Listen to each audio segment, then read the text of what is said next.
Aquela treta da constelação familiar.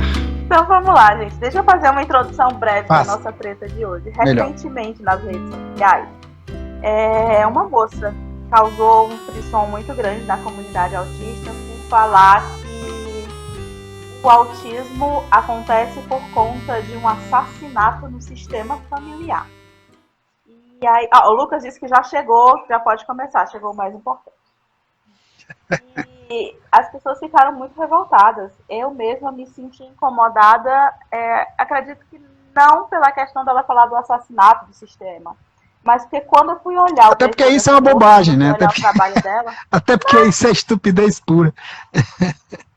Não me incomodou. O que me incomodou foi que eu percebi que tem muitas pessoas vendendo esse tipo de serviço de uma forma predatória, inclusive. Tá na moda. Né? E eu decidi começar a fazer uma pesquisa. As pessoas dizem que autismo está na moda. O que está na moda é justamente o serviço. A constelação familiar que está na moda, que estou falando. O autismo... A constelação sistêmica familiar, né? A treta. O autismo está virando status quo já. O que acontece? Muitas pessoas ficaram revoltadas.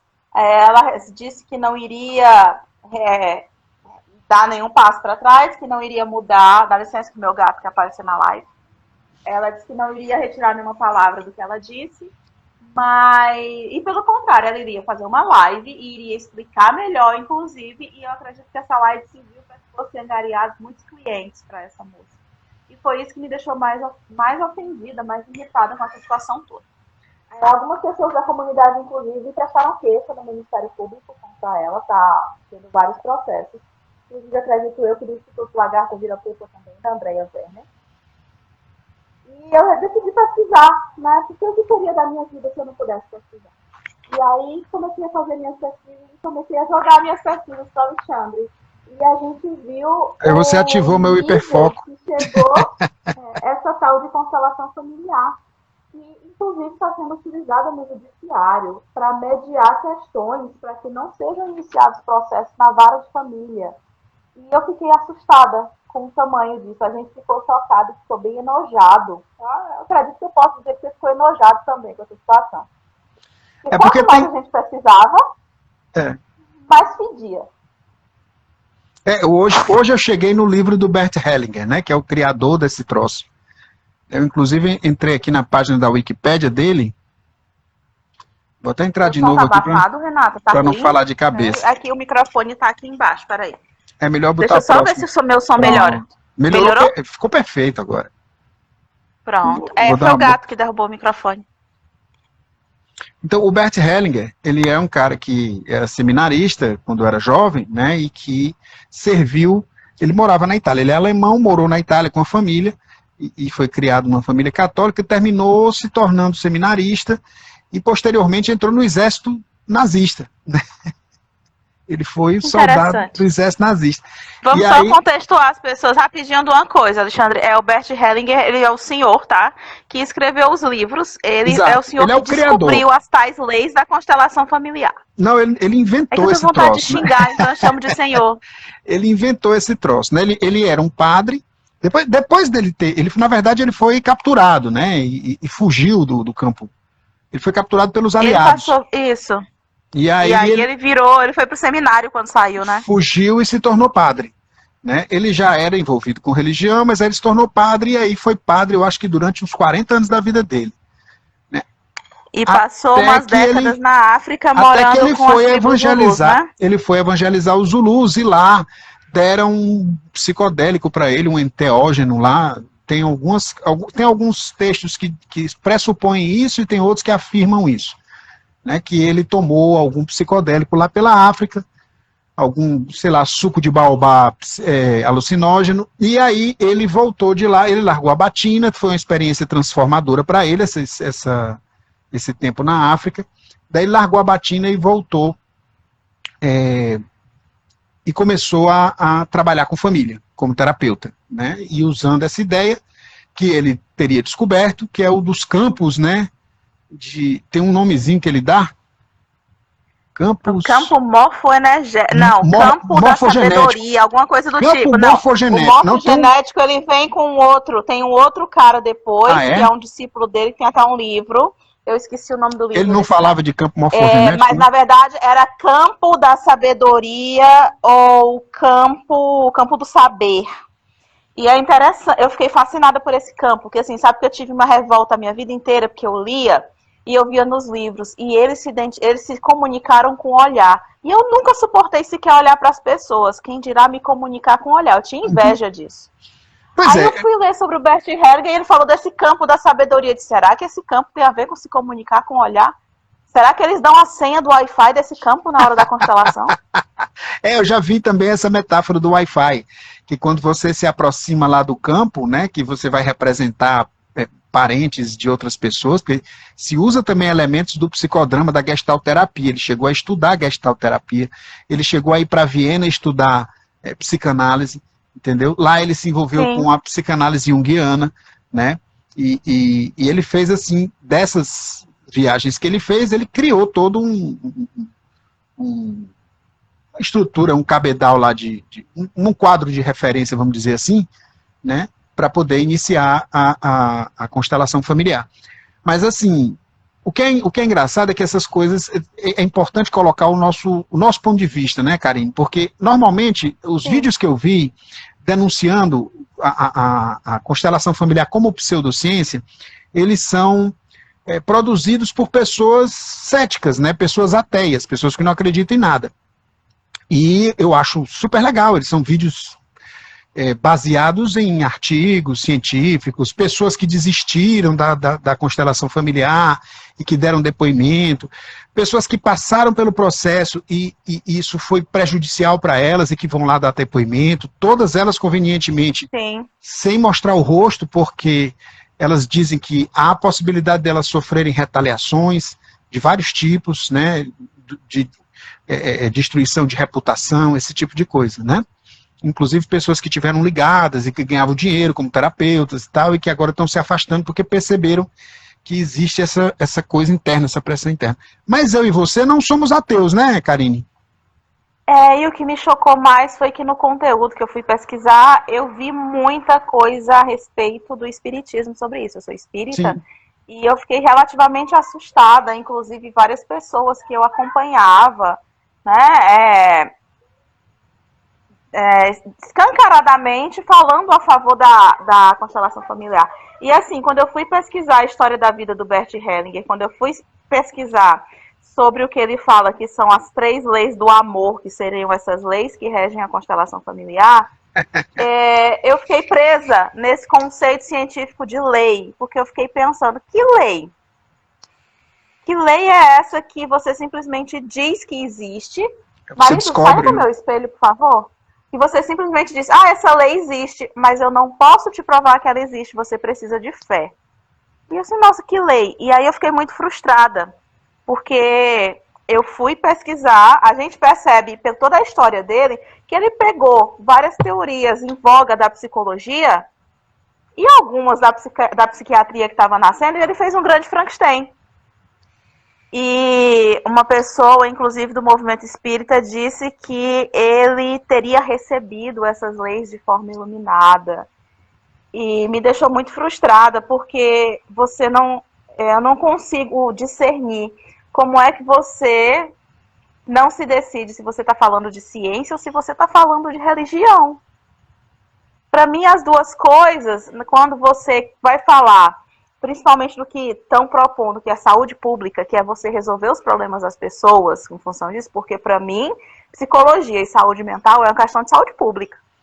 Uhum. E aí você vai levar uma crença, e eu fiquei extremamente frustrada.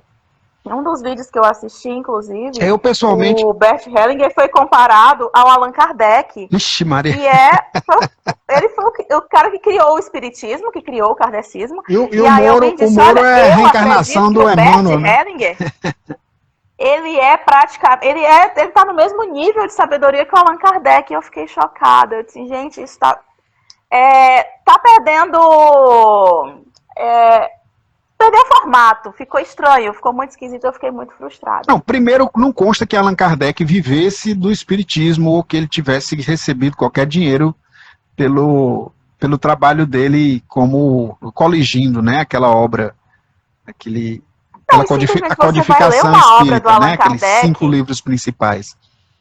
E assim, essa é um diferencial importante, Karine, porque assim,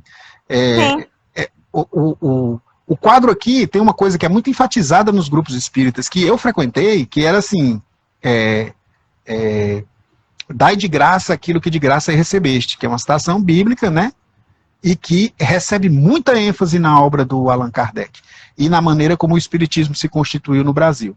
E a constelação familiar, ela tira muito dinheiro dessa espiritualidade, né? Tem um negócio bem lucrativo por trás disso, formações caríssimas que a pessoa faz, às vezes, bem curtas, né? E aí a pessoa se torna... Muitas vezes você consegue identificar, inclusive, um esquema que se assemelha à pirâmide, né? É uma coisa parecida com isso, que quem chega primeiro ganha mais, né? Porque é mais antigo e por aí vai. Né? Como é um troço que não é regulamentado, né? E eu fico pensando em como se regulamentaria, porque é um troço muito centrado no terapeuta, as descrições que eu vi da sessão é uma coisa espantosa, porque uma coisa que se tira do psicodrama, e eu fui psicodramatista, sou psicodramatista, na verdade.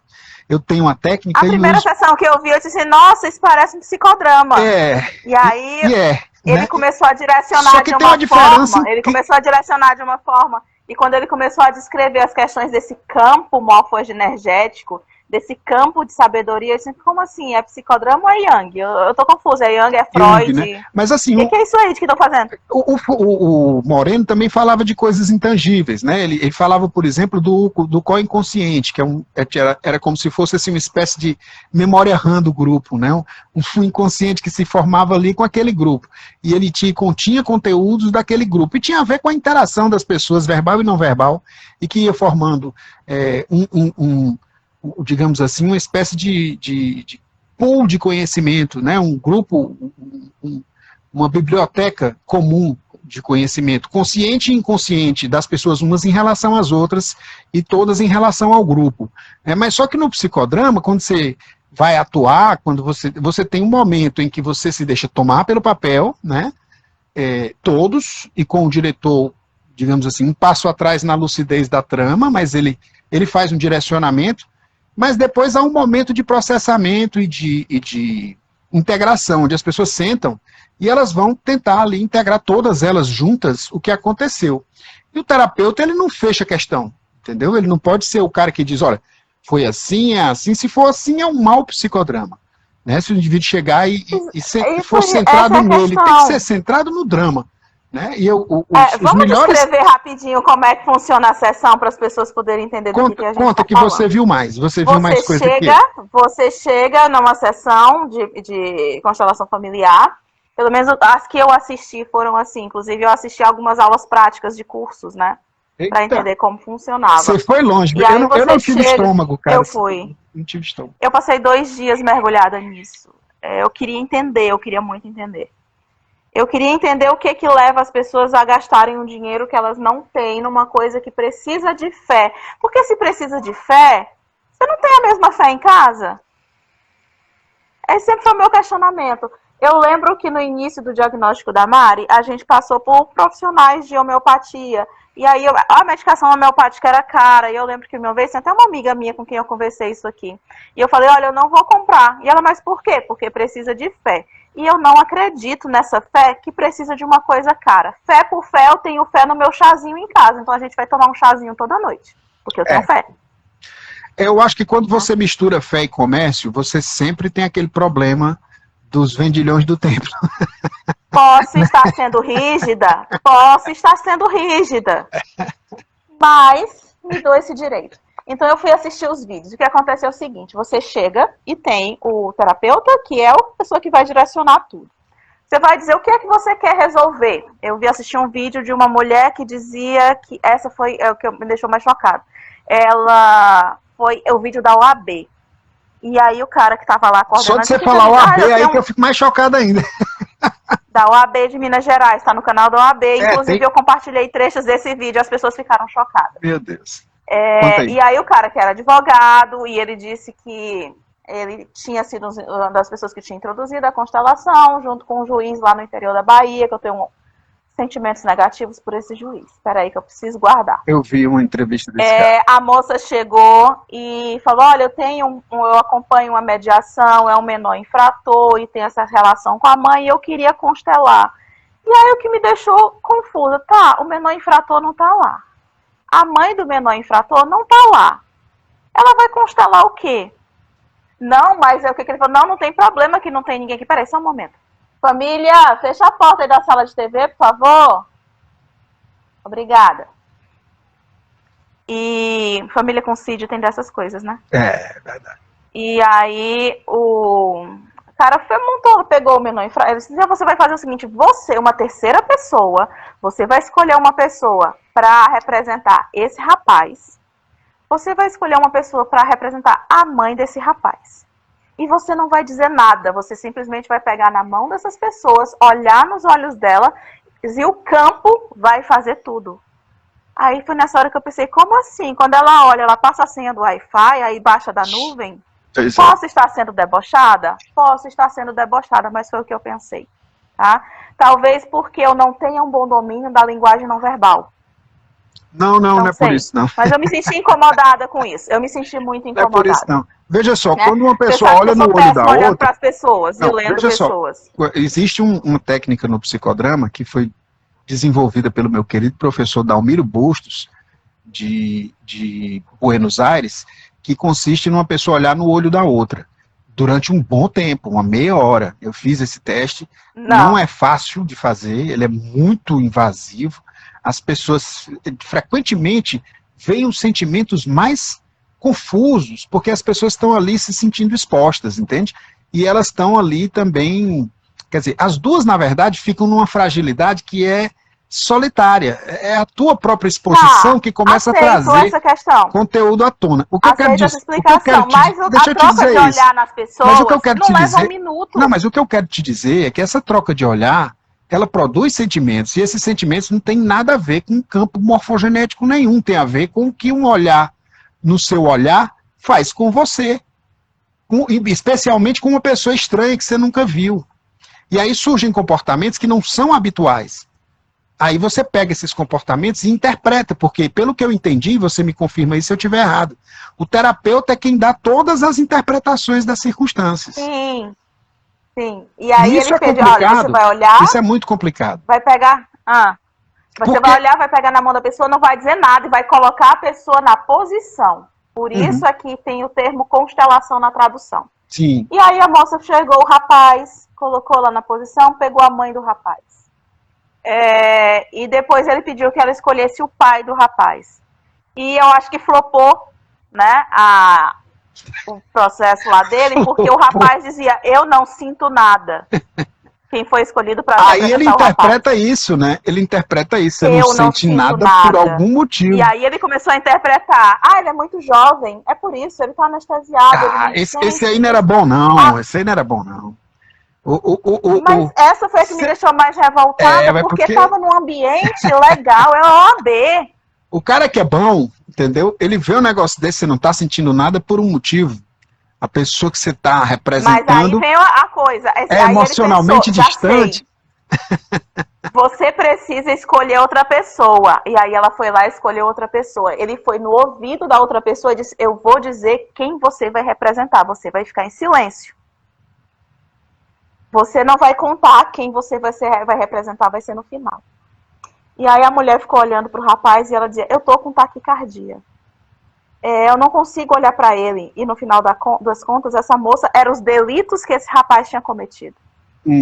Não obstante, ele chamou outra pessoa para representar outra emoção. E aí eu fiquei, meu Deus, Agora, deixa eu te perguntar uma coisa. Qual era o objetivo da audiência em si? O objetivo da audiência era explicar para os advogados sobre a constelação familiar, dizer que é um método muito eficiente de resolução e de baixar a pilha de processo. Né? Pois esse é o argumento cheguei principal. A ver um artigo que diz o seguinte, a constelação familiar no judiciário, e aí a gente acabou fugindo um pouquinho para o judiciário, mas acho que foi o que mais me revoltou. ela é usada na mediação para reduzir a pilha de processo. Eu li um artigo que mencionou que em Correndo esse risco 2018 aqui, foram né, mais não? de... Correndo Isso. esse risco aqui. Foram mais de 800 mil processos iniciados no Brasil, de acordo com o Conselho Nacional de Justiça, tá? E o tempo médio de um processo, desde que ele seja aberto até que ele seja arquivado, é de cerca de 6 anos e 10 meses. Eita. Então, o que acontece? Eles reduzem a quantidade de processos já na mediação. No mesmo vídeo, eu vi esse advogado falando sobre uma mulher que estava exigindo pensão, porque ela tinha se separado há um tempo e queria a pensão, e eles tinham constelado e ele provou para essa mulher que ela não tinha direito a essa pensão, porque essa pensão só ia fazer dela uma mulher fraca. Ela estava exigindo pensão porque ela estava confundindo o marido com o pai dela. Isso é um absurdo. Foi isso que me deixou mais pistola. Isso é um absurdo. O seguinte, mediador saiu com essa. E o juiz homologou isso aí? E o juiz homologou essa parada? Sim. Pois é, isso é escandaloso. Né? Tipo de coisa. Isso é escandaloso. Isso é escandaloso. E assim, é escandaloso, é importante não falar nome de ninguém, porque esse pessoal é poderoso, né? E assim, tem características... eu tô só chamando as pessoas de senhor. Exato. Assim, é muito... Esse pessoal é poderoso e processa, né? Então é importante, falou o advogado, o juiz, aquele outro, mas não dá nenhum dado de identificação, senão a gente se lasca, né? Porque quando uma seita se torna poderosa, a gente fica sujeito a qualquer perseguição, né? Quem combate seitas e o que é mais em todo o mundo, né? Quem introduziu isso no judiciário foi um juiz. Foi um juiz. Pois é. Então, assim, assim, essa história se torna mais escandalosa quando a gente vê o que o Bert Hellinger escreve. Eu hoje mergulhei um pouquinho no que ele escreve, fiz aqui fiz umas marcações aqui no texto dele para poder... Assim, tem uns que dá vontade de ler, né? Porque, assim, já no prefácio eu já fiquei assim achando esquisito, entendeu? Mas quando você vai para o livro e pega, por exemplo, o que ele fala de incesto, por exemplo, vou pegar o incesto aqui, que é o mais, eu achei assim, que me deu assim, realmente ânsia de vômito, essa história do incesto, né? Ele diz o seguinte, olha só, eu vou ler aqui rapidamente, só para você ter ideia com o que a gente está lidando, infectando o judiciário brasileiro. Quando, por exemplo, uma mulher conta num grupo que sofreu abuso sexual por parte do pai ou do padrasto, digo-lhe que imagine sua mãe, isso aí é o Bert Hellinger escrevendo, isso é a palavra dele. No livro dele, exatamente. Eu digo já o nome do livro, porque eu não guardei, que eu não tô... Realmente eu vou esquecer disso depois que a gente terminar de falar, porque é horrível e não dá para desver, né? Quando a mulher conta que sofreu abuso sexual do pai ou do padrasto, digo-lhe que imagine sua mãe e diga. Ele diz para o paciente dizer: mamãe, por você faço isso de boa vontade. Isso aí, ela foi abusada pelo pai ou pelo padrasto.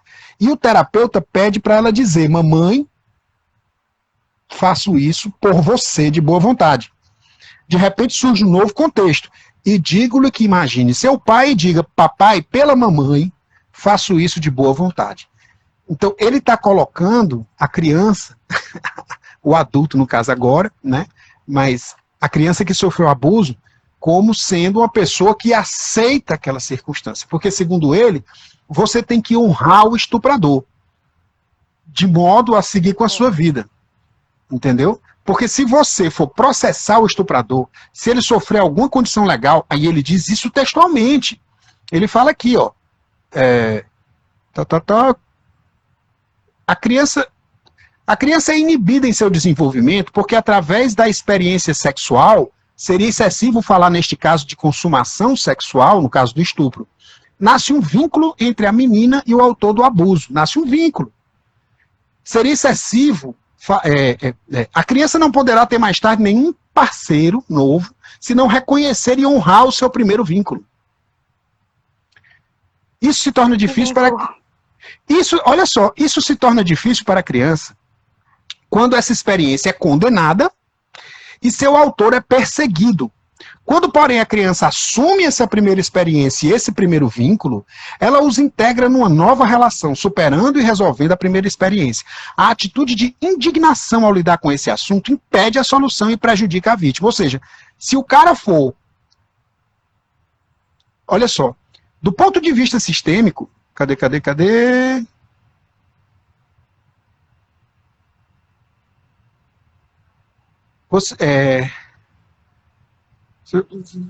Estabelecendo limite de caso, ela se livra dele. Brigas e recriminações não trazem solução.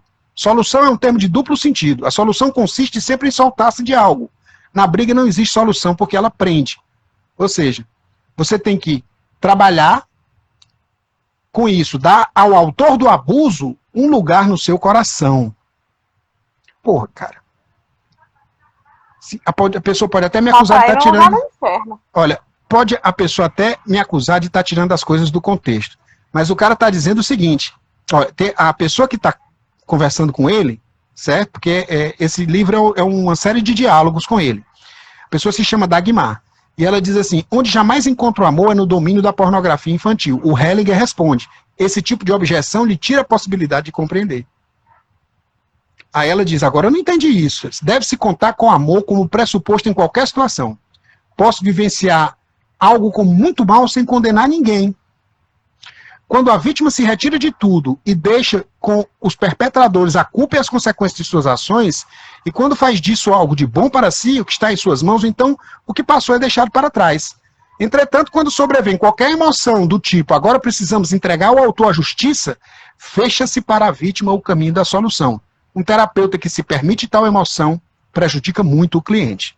Olha só, isso me deixa tão enojado, porque assim, se você coloca... isso é muito mais do que culpar a vítima. Entende? Isso transcende a culpabilização da vítima. É muito mais nojento do que culpar a vítima, né?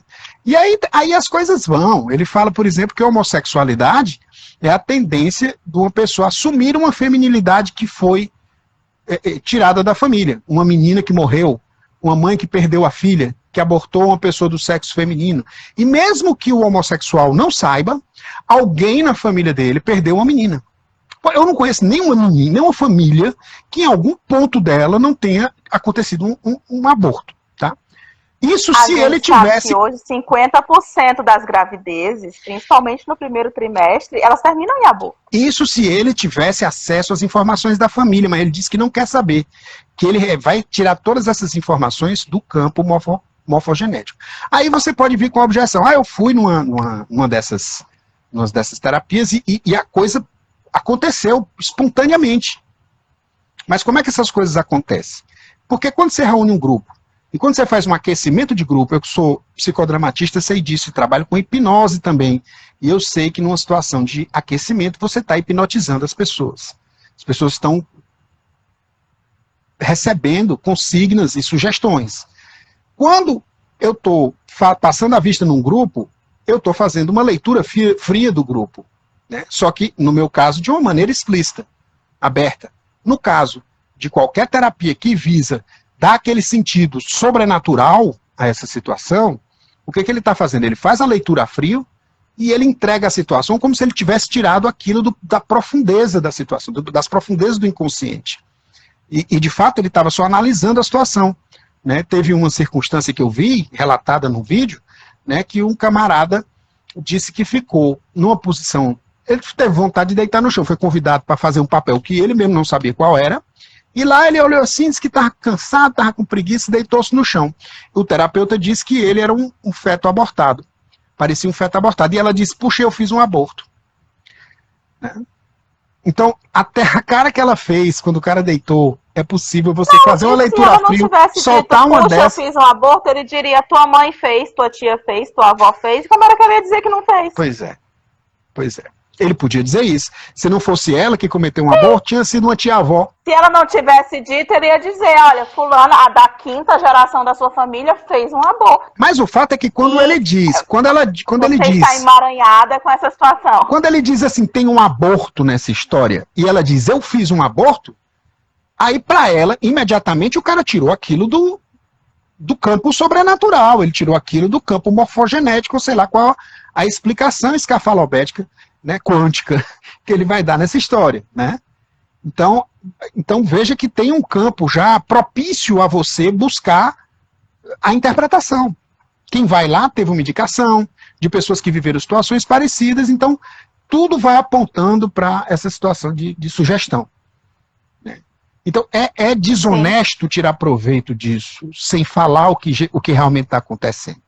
Porque, de fato, a gente usa o inconsciente para algumas coisas em terapia, entende?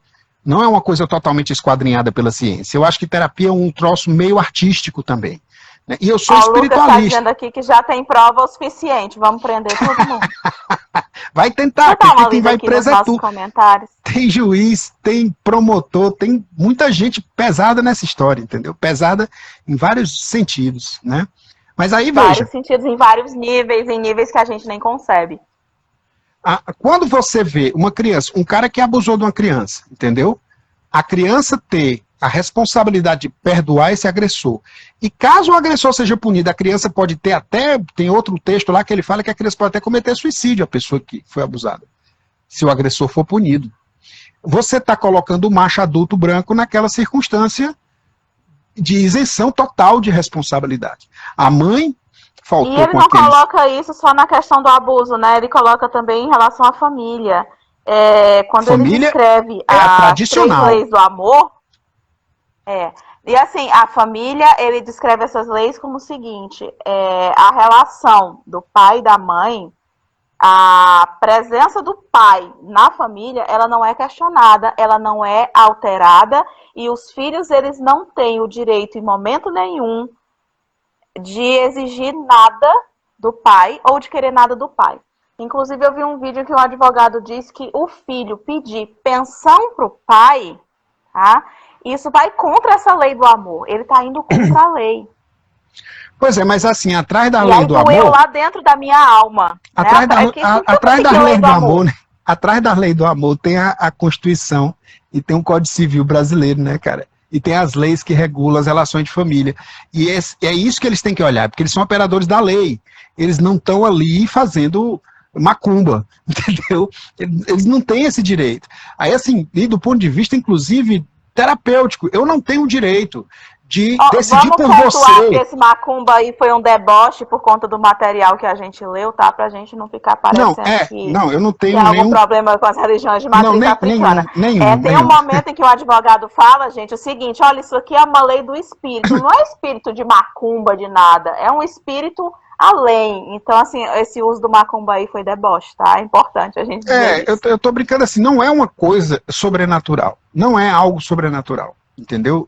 Que tem que estar em pauta na justiça. O que tem que estar em pauta é a lei brasileira, não a lei do amor, lei de qualquer coisa, seja lá quem foi que criou. Ou a lei da Bíblia, entendeu? Não tem o Estado é laico, né? E isso está disfarçado de ciência. Então, isso vai de encontro à história eu falei um pouco da história da homossexualidade, né? Isso vai de encontro àquilo que eu coloquei na minha anotação, né?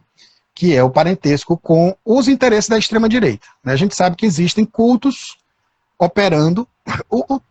A organização humana, de forma geral, né, ela é meio culto mesmo. Né? A gente se organiza, a gente começa a ter símbolos em comum, a gente começa, como país, você tem símbolos em comum, uma bandeira, uma sensação de pertencer a um determinado grupo, em contraposição a outro grupo.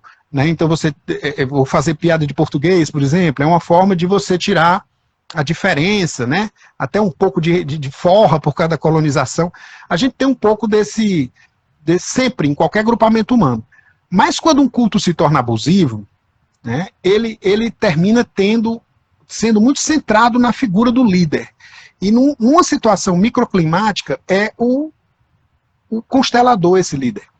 Naquela situação que se arma ali, naquele momento da constelação, o constelador tem todo o poder de conferir significado ao que está acontecendo. Isso é prejudicial porque a gente usa o inconsciente em psicoterapia. Né? A gente usa intuição em psicoterapia, porque a gente reconhece padrões com a intuição. E isso a gente não faz de forma totalmente consciente. Só que junto da intuição tem também o desejo. Tanto a intuição como o desejo, o que aparece na consciência da gente é muito pouco. entendeu? A nossa parte automática, a parte automática do cérebro, ela faz todo esse trabalho. A gente, às vezes, deseja coisas que nem sabe que deseja. Da mesma maneira, a gente percebe coisas que não se dá conta imediatamente que percebeu. Às vezes, você olha a situação e ela te deixa desconfortável e você ainda não sabe nem elaborar o que, né, na situação te deixou desconfortável, por que você está desconfortável, e depois, pensando, é que você vai colocando as coisas no lugar. O pensamento é fundamental. A sua capacidade de discernir com o seu quadro de referência, não só o do terapeuta, é fundamental. Se o terapeuta toma a responsabilidade de fornecer interpretações para si mesmo, ele está sendo despótico nessa relação, e o que o paciente está recebendo é uma coisa processada pelo terapeuta. Ele não está tendo a oportunidade de ele mesmo dar passos importantes na vida dele em termos de buscar significado. Ele está aceitando o significado dado do constelador, entendeu? E isso não é só... É o que a gente observa não é só o tempo inteiro, não né? é só inócuo, é prejudicial para você. Você vai ser ovelha de alguém. Você não vai ser autor do livro da sua vida. Você vai ser um personagem que passa na mão de outro autor, que seria o constelador. Eu ia fazer um comentário sobre ovelhas, mas deixa pra lá que eu posso estar muito sincericida hoje. Então, assim, eu queria pontuar, além dessa questão, peraí só um minuto, que a minha filha perdeu o controle da TV. Aproveitando Mariana, baixa, tal. Mencionando aqui os Zulus, né? Então, assim, antes disso, eu queria mencionar uma coisa, já que a gente falou sobre terapia, a gente falou sobre o papel do terapeuta. As constelações familiares, elas não são reconhecidas, a constelação sistêmica, nem pelo Conselho Regional de Psicologia, nem pelo Conselho Regional de Medicina. O federal também não. Nem o federal, nem o regional, porque não tem evidências o suficiente que funcione. Eles dizem que são métodos que não tem como fazer registro. Exato. Então, não e eles tem como dizem ser que não podem não tem garantir como ser nada. Controlado, A moça e não que tem disse, como garantir. a moça que disse que o autismo é na 6ª, 4ª, 7ª geração, sei lá o quê, ela podia ter dito que foi o gênio da lâmpada que fez a pessoa ficar autista. Não tem como comprovar nenhuma coisa nem outra. E outra coisa, não tem como tirar o autismo da criança, que é o que supostamente aconteceria se a pessoa de repente, então mataram alguém, tá, é por isso que eu sou autista, ok, pronto, agora eu sou neurotípico. Não vai acontecer. Aí a gente entra em outra questão de má fé, já que a gente entrou no autismo. Olha eu bagunçando a tua programação. Pode bagunçar, que eu assisti um outro vídeo que inclusive eu te mandei, em que uma terapeuta, ela dizia que a moça foi até lá, ela tinha um filho autista, e no final das contas ela forçou até dizer que até descobrir, né, que houve um assassinato na família. Lembra desse? Lembro, teve um assassinato sim. Na família, Lembro. em que se a mãe do menininho honrasse o assassino, porque quem foi excluído não foi a pessoa assassinada, o excluído na família foi o assassino. E aí eu associei muito com essa coisa que você falou do macho, né? No centro de tudo. E se a mãe do menininho honrasse o assassino, ela iria ajudar o filho dela a se comunicar melhor. E o que eu fico pensando? Como é que as pessoas caem nisso? Como é que as pessoas têm uma dor tão grande que anestesia totalmente toda a capacidade de raciocinar e não parar para pensar? É o comportamento de culto. Por que eu tenho que honrar o assassino? É o comportamento de culto, né? Faz sentido dentro de um culto. Quando você entra num ambiente de grupo, isso aí foram feitos estudos importantes sobre conformidade, entendeu? Em que, por exemplo, se mostrava num grupo de pessoas que todas consensuavam em errar uma determinada pergunta que o terapeuta fazia, né? A única pessoa que tinha pensado que estava sendo testada e que sabia que aquilo estava errado, à vista de todo mundo concordar com o erro, lá pela 2ª ou 3ª pergunta que as pessoas respondiam errado, ela começava a errar para se conformar à vontade grupal. Então, quando você está num grupo, primeiro que a sua inteligência cai, né? Você está no grupo, porque você está sempre tentando se adequar à imagem do outro. Eu até gosto. Olha que justificativa maravilhosa que eu preciso estar comandando o grupo para poder gostar. Eu preciso estar no comando para gostar. O fato é que num grupo você participa e você começa a ter um comportamento que é meio de rebanho, é natural. E se você participa regularmente, você vai começando a ficar mais conformado, vai ficando mais normal, né? E aí o que você normaliza... E aí a gente estaria falando do quê? De um comportamento de manada? Mais ou menos por aí. Mais ou menos por aí. Como é dito, apresentado como o que é desejável pelo líder, que aí é o que se torna... Vamos dizer que cada sessão da constelação fosse um microculto, entende? Como se fosse a celebração de um culto. Sim.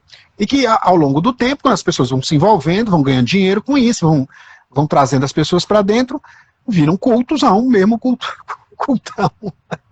Culzão, ou sei lá, cultuzão. Deixa eu ler aqui, rapidinho. Deixa eu ver os nossos comentários. A Morgana aqui. Adoro a Morgana. Você precisa conhecer a Morgana, gente, muito boa. Ela tem meia hora de arriégua para essa história de honrar assassino e honrar abusador. Mas, assim, basicamente, Morgana, o que o criador disso tudo prega é isso. É preciso honrar os seus antepassados, é preciso reconhecer a presença deles no sistema e é preciso que tudo seja feito numa ordem exata. Tá? É preciso que haja uma hierarquia, e essa hierarquia familiar ela tem que ser respeitada a qualquer custo, ela tem que ser mantida. Em torno do chefe da família, que é o homem. Pai. Em torno do pai. Porque o modelo de família, segundo ele fala, é um modelo paleolítico de família. Tem essa história aí também. E falando isso, ele subverte completamente a história humana, né? A história evolutiva humana. Porque ninguém sabe como é que era uma família no Paleolítico. Ninguém sabe, não tem como. A gente tem vestígios, alguns vestígios de sociedades matrilineares, inclusive, porque os homens não sabiam que tinham qualquer participação na reprodução. E aí as mulheres eram consideradas portais interdimensionais, pelos quais os filhos vinham, inclusive, e daí elas tinham algum poder. A gente tem registros da mulher como uma deusa, né? Sim. Em que eles apontavam eles exageravam nas feições de feminilidade. A ideia do Hellinger, todo conservadorismo, ele é mais neo do que conservador, entendeu? Porque ele está sempre com o ideal de hoje projetado no passado. O passado que ele quer que volte nunca existiu de fato. Tem a ver com as necessidades atuais do grupo conservador, entendeu? De manter determinado comportamento, né? Não tem nada a ver com o que aconteceu de fato no passado. Senão as pessoas não queriam honrar a ditadura, não queriam que a ditadura voltasse. Então isso faz todo sentido no contexto da extrema-direita atual, entende? Quando você vê, por exemplo, e é por isso que, precisamente no momento desses, no governo Bolsonaro, essa história entra como prática no SUS. Né? Essa é uma história escandalosa. Porque, mesmo que como prática complementar, certo? Envolve um conjunto de crenças que não é apresentado inicialmente à pessoa. Para a gente saber, por exemplo, que o Hellinger é um ex-nazista, escreveu uma carta-poema perdoando Hitler. Falou que a brutalidade do nazismo era inevitável, porque tinha a ver com a época, com o contexto da época, e justificando, passando pano para o nazismo.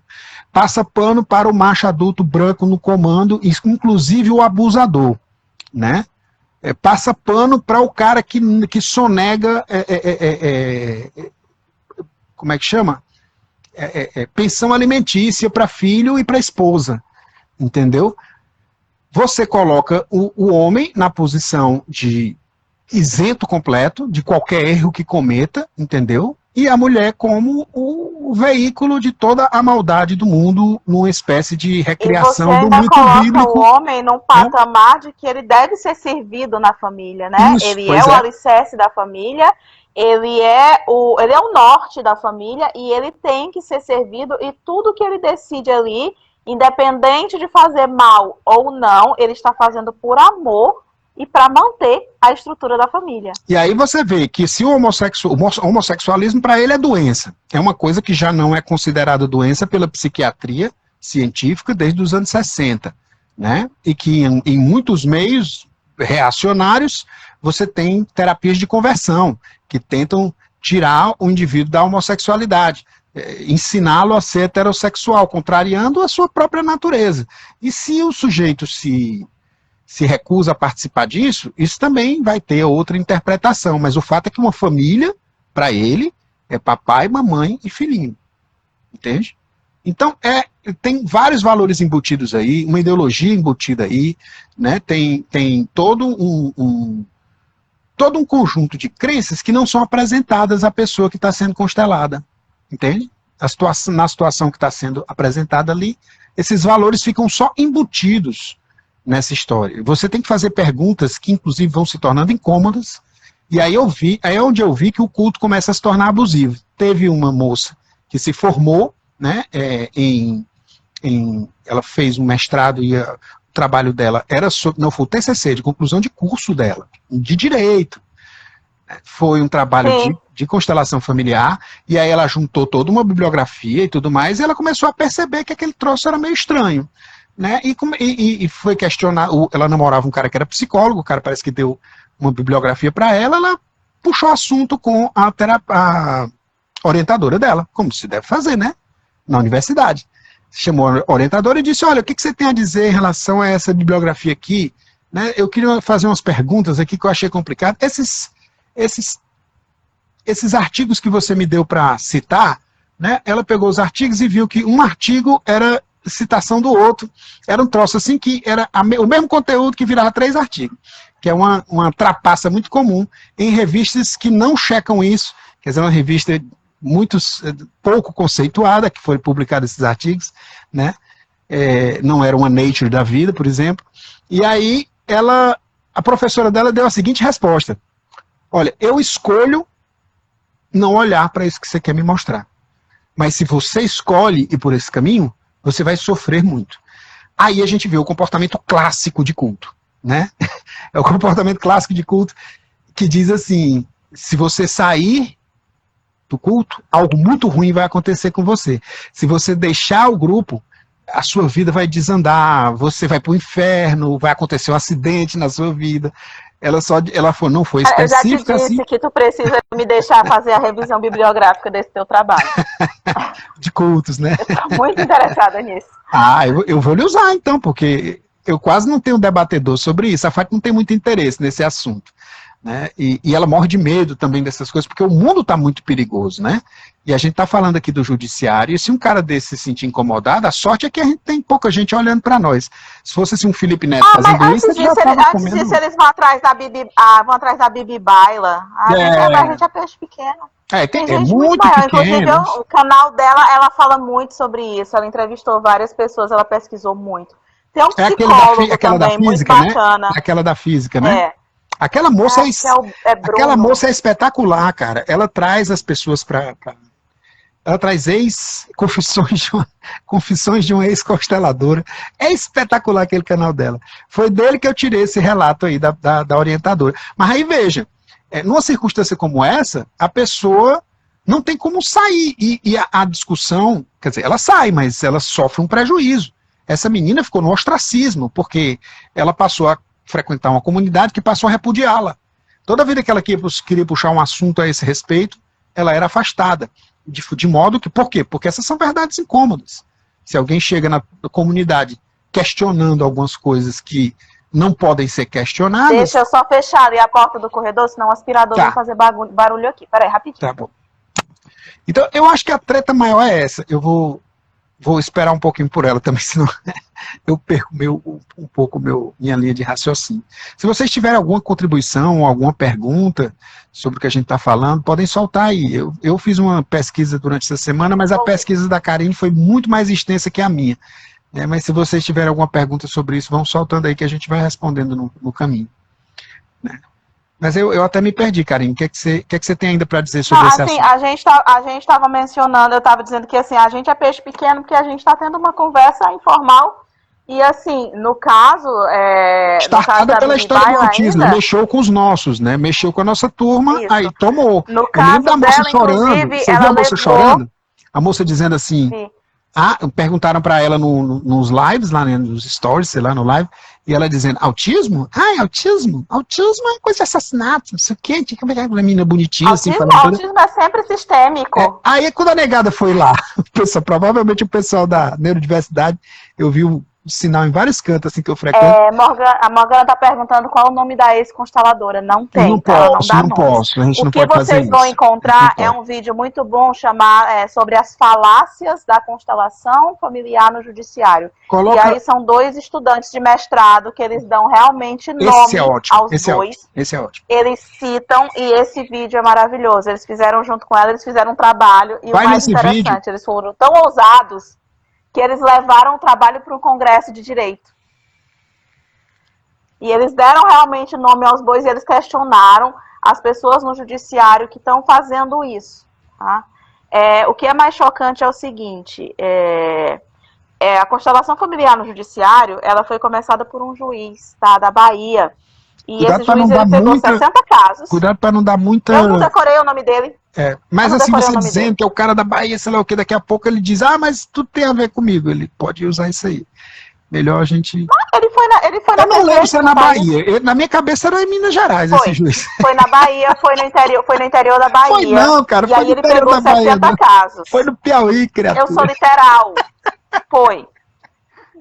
E ele pegou 60 casos e ele aplicou. E aí ele garantiu que quando ele recebeu as 2 partes para constelar, ele teve 100% de sucesso. Só que ele não dá os números desse 100%, né? Pois é. O que é sucesso? Porque esse sucesso ele não dá os números. Pois Outra coisa que eu questiono muito é o seguinte, você vai procurar o judiciário para resolver um problema, vamos dizer, de pensão alimentícia com seu marido por conta do filho, tá? Uhum. E aí a sua última esperança é que o juiz enquadre esse genitor que não está cumprindo com o papel dele de ajudar no sustento. Como diz aqui no Ceará, enquadra esse filho de rapariga para poder pagar, né? Você chega lá na mediação, porque sempre você vai primeiro para a mediação, e aí as pessoas te convencem de que você não tem direito àquela pensão, você está fazendo com que a vida do seu filho não seja próspera e você está se enfraquecendo, de que o bendito do genitor, ele não tem obrigação nenhuma, que se o seu filho for atrás depois, ele está quebrando uma lei da natureza, uma lei do amor, de exigir uma coisa do pai, e ele não tem direito de exigir nada do pai. Como é que fica e tem aquela história, a mulher e tem aquela história. que recebe essa história? Tem aquela história, Como não é obrigado. A mulher que assina esse acordo? Não é obrigado você fazer parte de um troço desse, mas se você não fizer, o processo vai demorar muito. É isso que é dito. Foi o que eu disse. A média são de 6 anos e 10 meses. Porra, cara. Isso deve ser se você tiver um advogado e uma pessoa hipossuficiente. Essa pessoa sai dali totalmente arrasada, porque a única esperança dela era o judiciário. Pois é. Eu acho que foi isso que mexeu mais com os meus brios, entendeu? Por quê? Vamos dizer que seja porque eu não tenho teoria da mente? Pode ser porque eu sou mulher e porque eu sou mãe? Provavelmente. Eu não sou mulher, mas acho assim, isso deplorável. Atacou o meu senso crítico. Eu me senti tão ofendida por toda essa situação. É uma questão de valores. Que eu fui cutucar as outras pessoas. Né? Eu fui dar aula sobre isso. Eu fui incomodar as pessoas, falar sobre o que eu tinha descoberto na minha pesquisa. As minhas amigas do crochê, então, estão com os ouvidos tudo quente de me ouvir falar sobre isso esses dias. E aí a gente vai para outra questão, como você disse, sobre o autismo. Mexeu com os nossos. Mexeu com a nossa turma, né? Não tem consequência prática, porque, olha, se você não melhorar da circunstância, não é culpa do constelador, entendeu?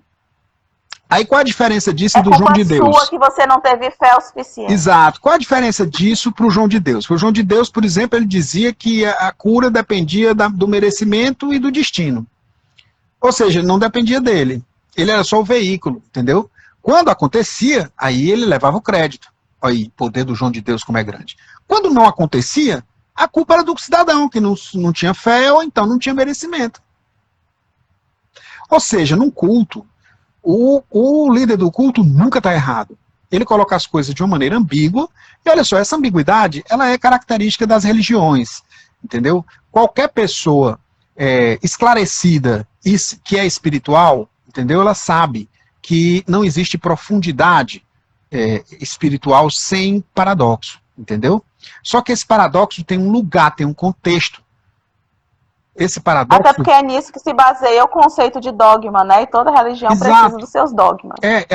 E o paradoxo, ele colapsa o dogma, de certa forma. Entendeu? E ele te lança num campo de percepção espiritual. Eu acredito nisso. Eu só não acho que isso pode ser usado numa corte de lei ou como um tratamento público. Por quê? Porque que se depende do médium ou do constelador dizer qual é o problema, indicar a solução, entendeu? E ele não pode ser responsabilizado se as coisas derem errado, ele não pode ser responsabilizado se, por exemplo, uma criança, nesse processo de honrar o estupro que cometeram com ela, essa criança se machuca seriamente, entendeu? Porque uma métrica que eles usam é assim, a pessoa fez 1 ou 2 sessões e não voltou mais. Se não voltou mais, está curado. Porra! Exatamente. E não aí, é a única mercearia que vende Coca-Cola, velho. Eu sou especialista em abandonar as coisas e não ficar curada. É muito fácil. Agora, se eu chegar para uma pessoa e essa pessoa pode ter ido buscar ajuda num terapeuta sério, que vai levar as queixas dela a sério, que vai levar as consequências do que aconteceu com ela a sério, que vai construir resiliência para ela lidar com a merda que fizeram com ela, e não com essa pataquada de ficar amando o cara que destruiu tua vida. Isso aí não traz paz para ninguém. Inclusive traz paz, muitas vezes, é o indivíduo ser preso. É você saber que ele não vai cometer aquilo com outras pessoas. É você saber que ele vai servir de exemplo para outros desgraçados que estão aí predando as pessoas sexualmente, entendeu? Então, isso tem um poder terapêutico enorme, você vê um abusador se lascar, você não acha, não? Eu acho terapêutico demais ver um abusador se ferrar. Sabe? A propósito, deixa eu falar sobre isso. Eu estava lendo aqui um livro do Bert. No Amor Universal, eu quero ver esse cara queimar no inferno. E ele fala justamente isso, tá? Tem um livro de entrevistas, é um livro de entrevistas dele também, em que ele fala do seguinte, que a pessoa que se julga superior para não revidar uma ofensa, ela não vai se curar nunca. E aí, ao mesmo tempo, a gente entra nessa questão de que você tem que perdoar o seu abusador. Ele se contradiz em relação a isso. Inclusive, ele conta uma história de quando ele era diretor de uma escola, em que os alunos aprontaram, e ele disse que se ele não tivesse revidado o que os alunos fizeram, a história nunca teria sido resolvida. Ele fala que é preciso revidar. E aí a gente tem essa questão seletiva de quem pode revidar e de quem precisa revidar. Aí que tá. Quando o parágrafo, o prefácio daquele livro que você me mandou, né, ele revela um pouco disso. Porque não está naquele prefácio o processo que levou da indignação, que a pessoa fala que ficou indignada quando leu ele pela primeira vez, né, até a percepção de que havia alguma sabedoria naquilo que ele dizia. Isso por quê? Porque ele é ambíguo o suficiente para você ver qualquer coisa que você queira projetar nele. Ambiguidade faz isso. Quando você mostra uma figura ambígua para uma pessoa, você não está mostrando nada. A pessoa que vai ver coisas ali naquela figura ambígua. Dependendo, então ela vai projetar coisas naquela figura ambígua. Né? Então, se você for ambíguo o suficiente, você vira líder de culto. Porque o indivíduo começa a achar que o que você não está dizendo... Basta você assistir a vida de Brian. Você assistiu a vida de Brian? Não, ainda não. É um filme do Monty Python, muito interessante, que se passa na época de Jesus, né? E muita gente deplorou, achando que eles estavam fazendo chacota com Jesus. Mas não é isso. Eles vão acompanhando o camarada que nasceu no mesmo dia que Jesus nasceu, só que na manjedoura à esquerda. Né? E a história desse cara é as pessoas tentando botar ele para ser o Messias, porque por acaso ele estava nessa mesma manjedoura que tinha... E ele querendo tirar o corpo fora, que ele não é Messias, coisa nenhuma. Então tem uma cena lá que o pessoal cerca ele, e ele diz assim, eu não sou Messias, coisa nenhuma. Aí eles olham, conversam entre si e dizem, decidimos que você é o Messias, porque só o Messias diria que não é o Messias, quando está todo mundo dizendo que você é o Messias. Aí ele diz, uma merda! Aí sai correndo e solta o chinelo, né? Aí eles disseram, olha, o Messias deixou o chinelo do Messias, aí segura assim. Aí o cara cai dentro de um buraco, em cima de um ermitão que está... Em jejum de palavras há anos, 15 anos sem falar. Cai em cima do ermitão, ai! Eu vou olha, ele fez o mundo falar, ele é o Messias. Então, ele não está fazendo hora com Jesus, ele está fazendo hora com esse messianismo, com essa ideia de que, se a situação for ambígua o suficiente, você projeta a necessidade de salvação naquela pessoa. Né? E aí, as coisas começam a fazer sentido. Não, ele não acha que a regra é perdoar o abusador, né? Ele diz, por exemplo, que a adoção é uma coisa perigosa. Todos os meus filhos são adotados. Entende? Já avisou aí que é todo mundo perigoso? Perigoso é não amar, meu amigo. Aliás, amar é perigoso. Viver é perigoso. Viver é perigoso. Você está sujeito a morrer a qualquer momento. Né? Você está sujeito a errar o estado que o juiz faz parte e ser processado e se lascar injustamente, porque o cara está cometendo um abuso. Né? Esses caras estão cometendo abusos. Mas a justiça é a justiça que faz. Também está cometendo abuso. É a justiça que faz. Como é que a gente vai fazer? Quem que vai nos proteger desse a parte mais Quem vigia os vigias? E assim, a respeito dessa questão da ambiguidade de tudo mais, eu acho que o que dói mais é uma questão que a gente já mencionou, inclusive em outra live lá no Facebook da Casa da Esperança. Sim. E que o que a gente se sente mais angustiado é perceber que são famílias que estão num nível de abandono tão grande que elas são dispostas a comprar qualquer coisa. Elas são dispostas a aceitar qualquer coisa, porque elas precisam acreditar em qualquer coisa. Elas precisam acreditar que o autismo vai acabar, que o autismo vai ser revertido, nem que seja magicamente. E que esse estado de abandono total em que elas de alguma maneira, a responsabilidade vai passar. A responsabilidade dos seus problemas é sua. Essa é uma ideia que está no Espiritismo também. Mas veja que o contexto é outro, né? Está no budismo, de certa maneira. Só que eu estava até conversando isso com um amigo meu que também é psicólogo, né? Que ele veio aqui em casa esse fim de semana, e a gente falou um pouco sobre esse vídeo.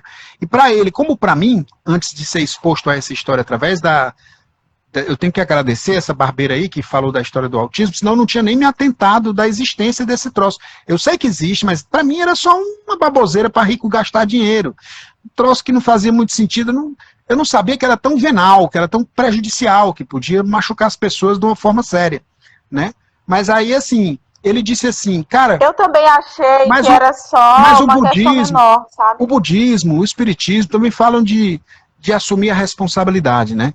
Pois é, mas veja, né? Quando você começa a dizer que quando aquilo serve como uma bússola moral para você se pautar, né, vamos pensar funcionalmente. Aí faz sentido eu pensar que se eu pisar na bola, eu posso ter uma reencarnação um pouco... Mas quando você bota isso para trás, isso serve para te culpar. Para te dizer assim, tá vendo? Ó, lascou-se, né?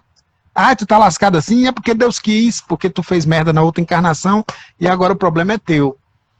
Isso não é cristão e nem é budista. Tá entendendo? Isso é só uma maneira de você se quando você começa a lucrar em cima disso, aí isso é menos cristão ainda. Aí vira vendilhão do templo, né? Que é o que eu acho. Esses cultos modernos, sejam eles corporativos, terapêuticos ou religiosos mesmo, né, que saem coletando, que agora eles se coletam explicitamente, né? Coletam e tem isenção de impostos e por aí vai. Você vê a institucionalização dos vendilhões do templo, em nome de Jesus. Imagina o que Jesus faria se ele chegasse e visse a fé sendo vendida dessa maneira. Imagina o que é que essas pessoas de hoje, que se consideram cristãs, fariam com Jesus se ele viesse pregar, por exemplo, que você perdoasse o inimigo, que você levasse um ladrão para dentro do reino dos céus, como ele fez na hora da crucifixão. Eles iriam chamar de comunista, né? Eles iriam crucificar de novo. Esse pessoal dos direitos humanos que defende bandido. Pois é. Um cara como o padre Lancelotti, como o padre Lancelotti, como o bispo de Aparecida, como o Papa, que recentemente, hoje, sofreu uma agressão gratuita de um deputado paulista, né, que colocou um vídeo chamando o Papa de vagabundo, entendeu? O Papa e esse bispo de Aparecida, os bolsonaristas são assim, né? E aí essa é a face, digamos assim, troglodita do bolsonarismo. Né? Se você vê um pouco mais de refinamento, aí você tem um Bert Hellinger da vida, é uma camadinha de refinamento. É um troço parecido com o lavajatismo, né, que coloca o mal no outro, né, e eles são amorosos, eles são gentis. Lendo Bert Hellinger não me deixou escapar que tem muito em comum com a psicanálise mesmo, né, e com o psicodrama, mas é tudo virado de cabeça para baixo. Vai, lê lá. A psicóloga do meu filho sugeriu que a nossa família fizesse a tal constelação há uns 2 anos. Ainda bem que fiz uma pesquisa e deu para perceber que era roubada. Que bom. Então, quando eu comecei a pesquisar esse assunto, se você botar constelação familiar, só tem elogio. Se você botar só Eu constelação tive muito familiar... receio do que eu ia falar, porque eu tenho amigas que acreditam nisso, né? Eu Quando eu tenho recebi o pacientes que diagnóstico da acreditam. Mariana, mas aí é uma relação comercial. No meu caso, eu tenho tão poucas amigas que eu não posso me dar o luxo de perder as que eu tenho. Não é assim que funciona. Eu vou ter que me relacionar com uma nova pessoa para escolher outra amiga. Então eu pensei, como é que eu vou falar disso de uma forma Concordo que respeitosa? Porque eu quero falar uma disso. perda mais substancial mesmo. Eu quero alertar as pessoas de que isso é charlatanismo. Eu quero alertar as pessoas de que elas estão empregando o dinheiro dela, normalmente no momento em que está todo mundo tão comprometido financeira e emocionalmente, e se aceita um culto, um golpe, uma outra coisa que não faz sentido. Né? Elas estão desperdiçando dinheiro, elas estão desperdiçando um recurso que pode ser usado para uma coisa importante. Mas eu pensei, como é que eu vou falar isso de uma forma respeitosa? Eu não posso ser debochada. Essa foi a grande dificuldade que eu encontrei quando eu comecei a pensar em falar sobre isso. Não, e eu vejo aqui ela falando da psicóloga do filho, né, cara? Agora tu imagina, você vai num profissional, você quer confiar nele, né? Ele é treinado para realizar, para estabelecer vínculos de confiança, né? E aí você vai também já numa situação de fragilidade procurar um profissional. Aí o profissional te diz que um negócio é bom. Se você tiver confiança suficiente no profissional, você nem pesquisa, né? E vai às cegas. E pode ser fisgado por isso. Ainda bem que ela não tinha. Não tinha. E é importante, eu sempre digo para os pais de autistas, olha, vocês têm que ter uma vigilância redobrada, porque o mercado de charlatões em torno do autismo é gigante, não para de crescer. Entendeu? A gente aprende, por exemplo, que existe uma conexão entre o intestino e o cérebro, maior do que se imaginava. Né? E está surgindo novas pesquisas que vão mostrando cada vez mais a produção de serotonina no intestino, o papel que ela tem lá, e o papel da biota, né, intestinal, até na regulação das emoções. Isso é um campo em estudo. Quando tem um campo em estudo, as pessoas pegam os estudos desse campo, começam a criar terapias que nenhuma relação tem com aquilo, e começam a vender essa terapia dizendo que cura autismo. Entende? E principalmente começam a garantir que estão tendo muito sucesso. Pois e elas não param para pensar que a gente não está falando de autismo, a gente está falando de autismos. E a configuração que ela diz estar tendo sucesso lá no filho dela não vai funcionar na minha filha. Eu tenho que entender que sucesso é esse. De outra pessoa. Pois é. Eu tenho que entender que sucesso é esse. E que a gente precisa realmente quantificar e analisar esse sucesso que essa pessoa está tendo. Obrigada, Vigia. Porque... Daqui apita bem alto e lasca com o que eu tô gravando aqui sempre. Cara, porque é o seguinte, né? Cada biota é uma coisa diferente, cada pessoa é uma coisa diferente, cada autismo é uma coisa diferente. Ela tá dizendo aqui que não é mais a psicóloga dele. Ainda bem, amigo, que você trocou de psicóloga. Deu certo. Eu indico o meu, de vez em quando eu tiro férias dele, mas ele é muito bom. Né, Alexandre? Eu tiro férias do meu psicólogo, eu me dou alta. E você, as altas são tudo combinadinho, não é revolução, não. Normalmente eu fico insistindo para tu ter alta, então mais uma, mais duas, sei lá. Faz parte. Mas assim, essa história de psicologia, né, eu acho que tem que ser tudo às claras. Meu estilo você conhece, né? Eu gosto de colocar todas as cartas na mesa. O que eu estou fazendo, por que eu estou fazendo, por que eu deixo de fazer. Né? Frequentemente eu atendo uma criança na frente da mãe, frequentemente eu tenho que dizer para ela por que eu estou fazendo o que eu estou fazendo, e eu estou usando sempre explicações que são acessíveis, que são baseadas em evidência. Eu não posso soltar uma explicação só baseada na minha intuição. E se eu fizer isso, eu vou dizer que é baseado na minha intuição. Eu não vou dizer que foi um espírito que soprou no meu ouvido. Mesmo que tenha sido. Você não vai dizer que foi o campo morfoenergético? Não, nada disso. Você não vai dizer que você baixou da nuvem? Não vou dizer isso não. Se eu baixar da nuvem vai ser um artigo científico para eu pesquisar umas circunstâncias que eu não conheço bem. Mas o que acontece? Se a psicologia não for baseada em evidência, tem muito de arte no que a gente faz. Se ela não for minimamente baseada em evidência, a gente fica boiando na ambiguidade. Tá? E o lugar de boiar na ambiguidade não é o consultório de psicologia, entende? Você já vem boiando na ambiguidade. É por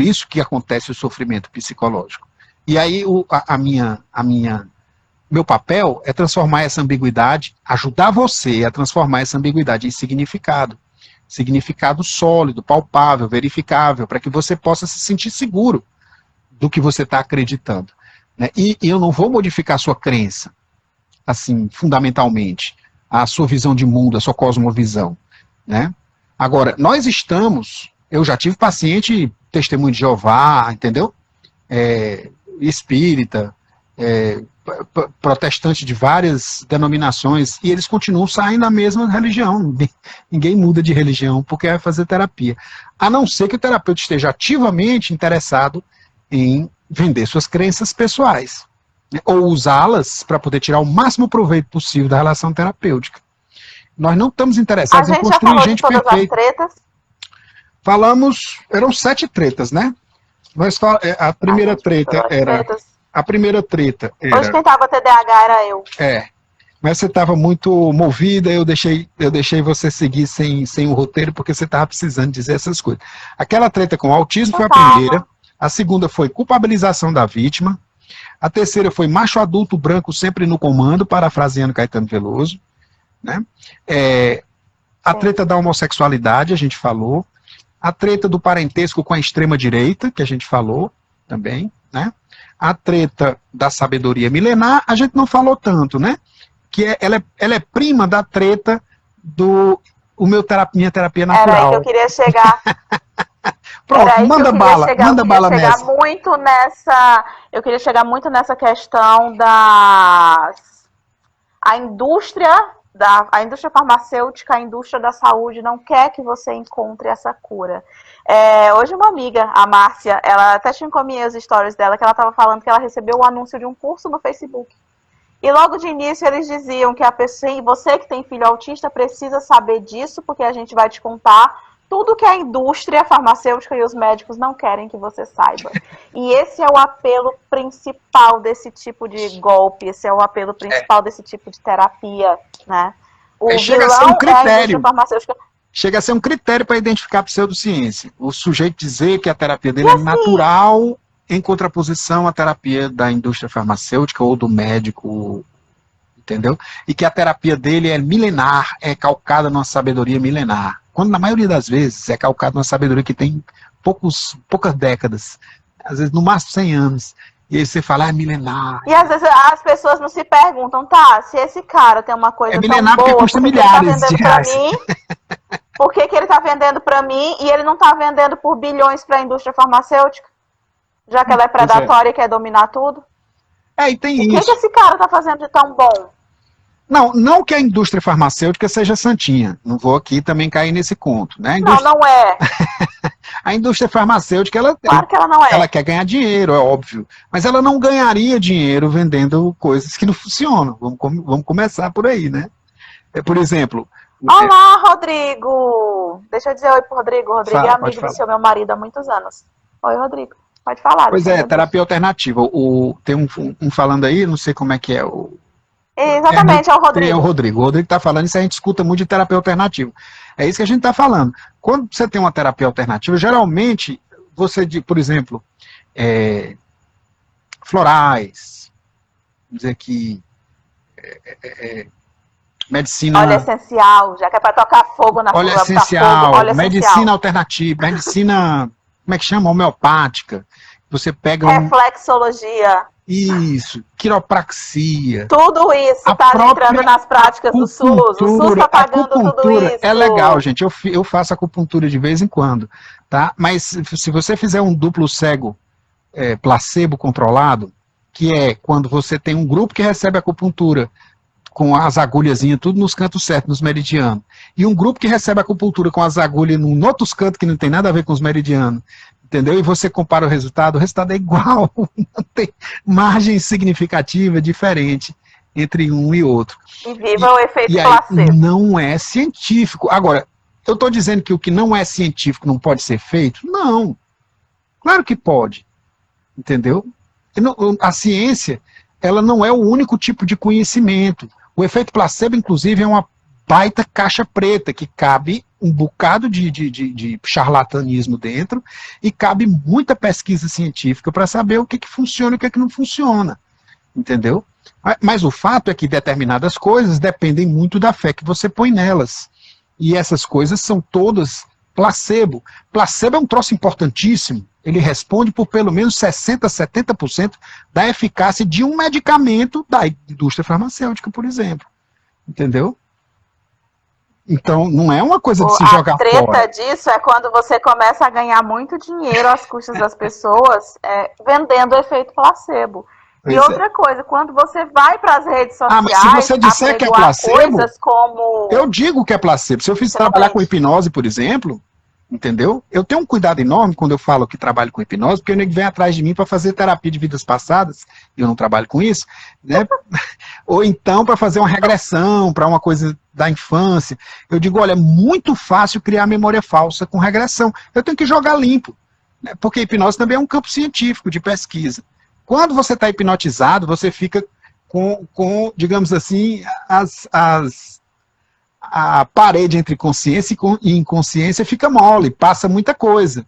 E tem um estado que você tem, quando você experimenta fenômenos inconscientes, que é o estado numênico, que é um estado em que você tem certeza que uma coisa é verdadeira, mesmo se você tiver tido uma alucinação. Entende? Porque, de fato, a nossa noção de realidade é uma alucinação construída pelo cérebro. A gente não sabe como é o universo tal como ele é.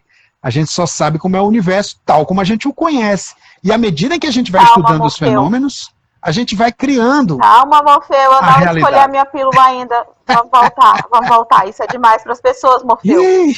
Vai ter Matrix novo, mas agora não. Mas é Matrix a história. Então, é Matrix. A questão, a treta grande é justamente quando as pessoas vão para as redes sociais pegar famílias extremamente fragilizadas e fazer disso um lead, uma captação de clientes. Sim. E dizer, olha, autismo, todo mundo sabe que autismo é um assassinato na família e eu posso te ajudar a resolver. E ela não pode. Né?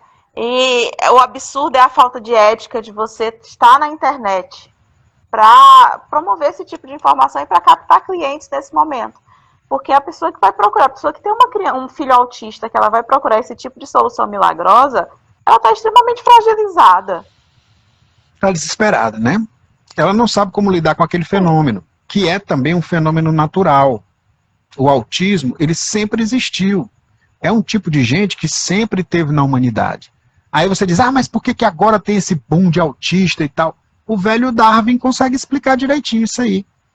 Autistas tendem a ser... E o movimento antimanicomial também. E também, as pessoas viviam escondidas antes. Esse é um elemento importante. Né? Viviam nos manicômios ou em casa. Eu tive um amigo de infância que, quando ele morreu, eu demorei 3 meses para ser informado. Frequentando a casa do irmão dele, que era o meu parceiro de brincadeiras, né? E ele simplesmente não saía na luz do sol, ele era branco feito uma vela, porque ele não saía para a luz do sol, porque a mãe tinha vergonha dele. E ele era um garoto com sequela de hidrocefalia e comportamentos autistas, em função disso.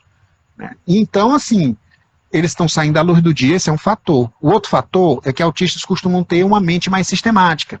E mentes sistemáticas são extremamente necessárias na sociedade do conhecimento.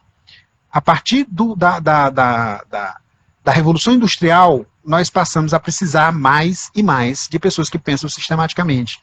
E pessoas mais inspiradas, mais dadas a devaneios, elas estão, num determinado momento, elas todas foram para a marginalidade. Até que, na década de 60 e 70, elas se fundiram no mesmo fluxo cultural, né? E aí, nerds botaram computadores nas mesas das pessoas e nos bolsos das pessoas posteriormente. Esses caras, muitos deles têm filhos autistas. Porque a natureza não é perfeitinha, não. Você junta autista com autista, a pessoa vem mais autista. E por aí vai, entendeu? Existe uma... E eu ainda diria que a gente teve também a contribuição da medicina, né? Muitas crianças que não nasceriam por algumas comorbidades que já se apresentavam intraútero, elas nasceram graças ao avanço da medicina em relação à gestação. E na medida em que a gente consegue... por exemplo... desde 20 semanas de gestação da Mariana, eu passei por várias situações em que eu podia ter perdido a gestação a qualquer momento, mas ela foi mantida graças ao suporte médico.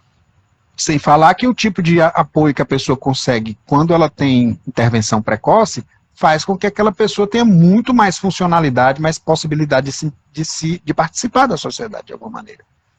Então a gente... Meu Deus, até o gato que atrapalha a minha live. A gente se tornou uma sociedade que precisa muito de gente autista. E como a gente precisa de gente autista, elas nascem. Porque é assim que a evolução funciona, né? E aí elas vão para a internet fazer treta. Mas aí faz parte do métier, né? Faz parte do repertório. Tem que ter, se os autistas não forem para a internet fazer treta, quem fará? Né? Mas é isso. Eu acho que a gente falou tudo. Essa história da sabedoria milenar, do é natural, ele serve muito para vender óleo de cobra, mesmo, como eu costumo dizer. É um troço que não serve para nada, mas tu acredita que serve, então começa a servir. Né? Do mesmo jeito que os médicos antes, no século XIX, eles faziam sangria para tudo. Tá com dor de barriga, fazia sangria. Tá com caganeira, fazia sangria. E por que funcionava? Porque funcionava. O cara ficava bom. Porque ou funcionava ou morria. Não tinha muita escolha. Então, assim, se não morresse é porque funcionou. Exatamente. O organismo, ele tem mecanismos de autorreparação. E eles são reforçados pela sua crença. Esse é um fenômeno conhecido há muito tempo. Deixa eu deixar minha gata feliz.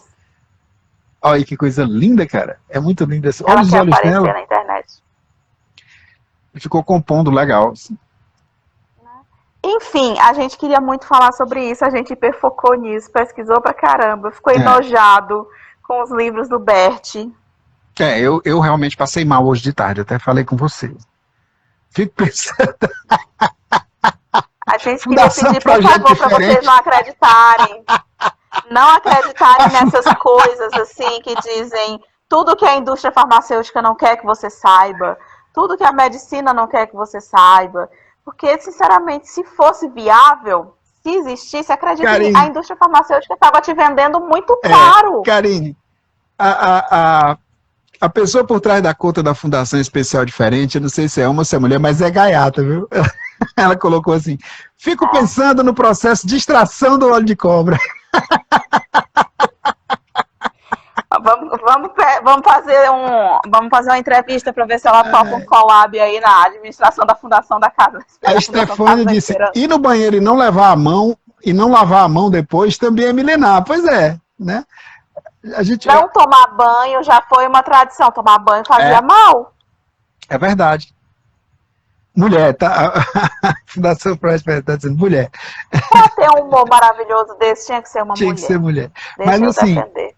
Tem muitas coisas milenares que diminuíram nossa expectativa de vida, certo? Que eram abusivas, entendeu?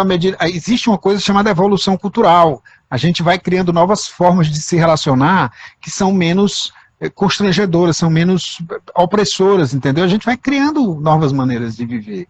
E aí, milenar, não...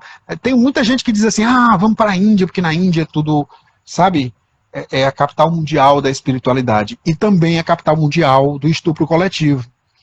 Porque é muito patriarcal, entendeu? Então, veja que, vamos combinar, a espiritualidade é cheia de buraco. A espiritualidade é um troço perigoso. Entendeu? Estava tendo uma discussão agora no Neurodiversos, na Neurodivergentes, e uma menina colocando que a Bíblia diz que o coração engana. Né? Aí eu falei, rapaz, uma pessoa com coração duro, ela não devia mexer com religião, né? Porque ela é esse tipo de gente que fica fanático.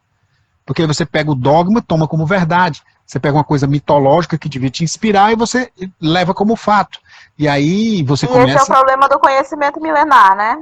Assim, desde que o homem se deu conta de que ele podia dar um passo e chegar em outro lugar, ele está o tempo inteiro buscando explicar tudo.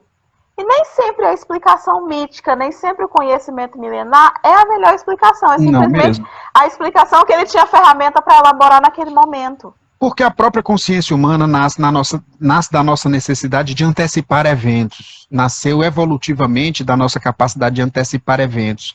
E a ciência é o pináculo dessa capacidade de antecipar.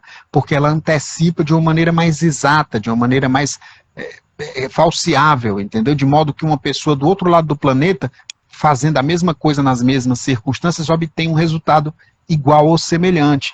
Então, sem isso, não tem ciência. Se eu digo uma coisa que não posso investigar e provar ou desprovar, eu não posso colocar isso no campo científico. Se eu digo que você é autista porque a sua tetravó foi morta pelo seu tetravô, entendeu? Se eu não tenho como comprovar isso por meios razoáveis, entendeu? Se não pela intuição espiritual, que não pode ser levada em conta, porque senão eu posso dizer qualquer coisa, né, e dizer que a minha intuição espiritual não pode ser levada a sério, cientificamente. Se fizer algum... E, por favor, não se pode dizer que esse tipo de coisa é uma lei, porque eu estou muito revoltada com o fato de terem chamado essa coisa de lei. É complicado, especialmente quando os operadores da lei começam a achar que essa porra é lei, né? E não a Constituição, e não o Código Civil, né, cara? Pelo amor de Deus, é uma coisa realmente muito complicada. É hora de dar tchau. Acho que sim, porque senão a gente vai começar a ser sincericídio demais. Sobre o tema, e acho que a gente conseguiu colocar, explicar para as pessoas tudo que a gente andou pesquisando e estudando sobre isso.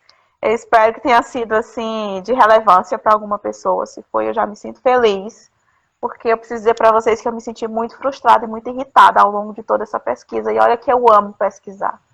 Eu vou soltar esse vídeo no meu Facebook, Alexandre Costa. Não vou soltar no da casa, eu usei a casa para fazer alguma propaganda, porque a casa tem muito seguidor, mas eu não vou botar lá não, porque tem implicações que, se tiverem que recair sobre alguém, vão recair sobre mim como pessoa, né, e não sobre a instituição. Tá? Eu vou jogar ela aqui no IGTV, se der, em vários pedaços, e vou jogar no YouTube e também no Facebook, para quem não viu online. Fundação Projeto Diferente está dizendo que se divertiu bastante. E nós também. Agora a gente se divertiu, né? Preparar isso foi meio indigesto, mas agora... A gente também teve, assim, uma catarse muito boa de toda essa pesquisa indigesta que nós tivemos. Foi excelente. Legal. Vamos nessa, né? Enfim, tchau para vocês. Vida longa e próspera, que meu gato tá me chamando para dormir. Até a próxima treta. Eu tenho outra, eu vou te mandar o artigo da outra. Manda que a gente fica fazendo. Vai gostar desse. De repente eu solto esse áudio no podcast, aí vira um podcast esse troço aqui. Precisamos tocar o projeto do podcast. Vamos pra frente. Fica com Deus, todo mundo. Pena que no podcast Popla não vai aparecer. Ah, pois é. Vai virar uma referência. Ah, Popla. Vou tirar seu emprego. Enfim, gente, a gente já tá fazendo bagunça. Boa noite. Obrigada por terem acompanhado.